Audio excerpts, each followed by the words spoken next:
یا امین اللہ یا ولی اللہ۔ اس وقت دیکھیے یمن میں ہر روز بیچارے بچے شہید ہو رہے ہیں، بوڑھے شہید ہو رہے ہیں، جوان شہید ہو رہے ہیں۔ یہ سن تو آپ حالت جنگ میں، شام میں آپ دیکھیے کتنے مومن شہید ہو گئے، عراق میں کتنے مومن شہید ہو گئے۔ تو آپ کی ذمہ داریاں ہیں، کتنے یتیموں کی مدد کر سکتے ہیں، کتنے بیوہ ہیں، کتنی غربت ہے۔ ابھی یہاں پر خود یہ کرونا کی وجہ سے لوگ کہتے ہیں ہمارے پاس ایک روٹی جو ہے نا وہ نہیں ہے۔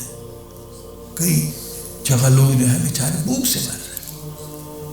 یہ اللہ پاک نے جو آپ کو زندگی دی ہے، کوئی کام لینا چاہتا ہے۔ جب ہم وقت برباد کریں گے، کوئی بھی ہمارا جو نا ایک خزانہ بھی نہیں، پورا دن ضائع ہوں گے۔ کھایا وہ آیت اللہ حسن زادہ امنی کرتے ہیں یہ کوئی زندگی ہے؟ حیوانی زندگی؟ پر کرو یعنی پیٹ بھرو، پھر جا کے ٹوائلٹ میں خالی کرو، یہ کوئی زندگی؟ پھر سو جاؤ، پر کو نہیں خالی کرو، یہ کوئی زندگی؟ یہ تو حیوانی زندگی۔ دیکھیں ہر دن ہمارا پروڈکشن کیا ہے، ہم نے کیا کیا ہے، خود کے لیے کیا کیا، خاندان کے لیے کیا کیا، امت کے لیے کیا کیا ہے۔ اللہ نے جو زندگی دیا بہت کچھ کر سکتے ہیں، بہت کچھ کر سکتے ہیں عزیزان کرام، ہاں اگر فکر کریں بہت کچھ کر سکتے ہیں۔ الحمدللہ اس وقت جو امکانات آپ کے پاس ہیں، پہلے زمانے میں علماء کے پاس اتنے امکانات نہیں تھے۔ ہاں آپ مثلا روزانہ ایک اچھی کلپ تیار کریں، 5 منٹ کی کلپ تیار کریں، پوری دنیا میں بھیج دیں۔ ہاں آپ نے 1000 کو بھیجا، 1000 نے دوسروں کو بھیجا، لاکھوں تک چلی گئی، اس کا ثواب آپ کو ملے گا۔ ایک کلپ بنانا کوئی مشکل ہے؟ 2 منٹ کی کلپ، 1 منٹ کی کلپ بنا، یعنی آپ کا جو وجود ہے اس سے کسی کو فائدہ ملے۔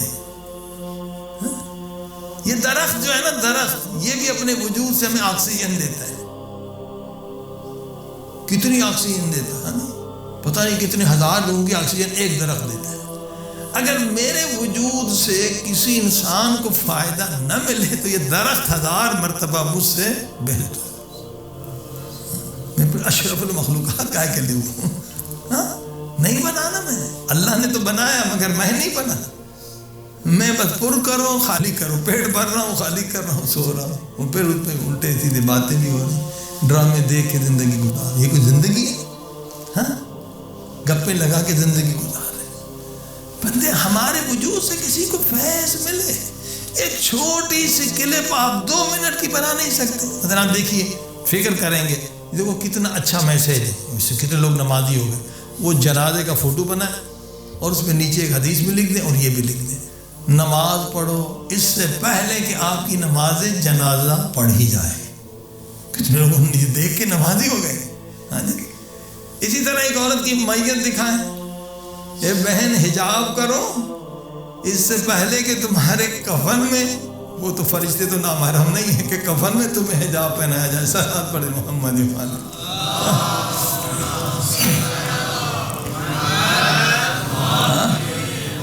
ساری عمر تو بے حجاب رہی، اب قبر میں حجاب پہن کے جا رہی ہے۔ ہاں تو 1 منٹ کا بھی آپ میسج نہیں بھیج سکتے ہیں۔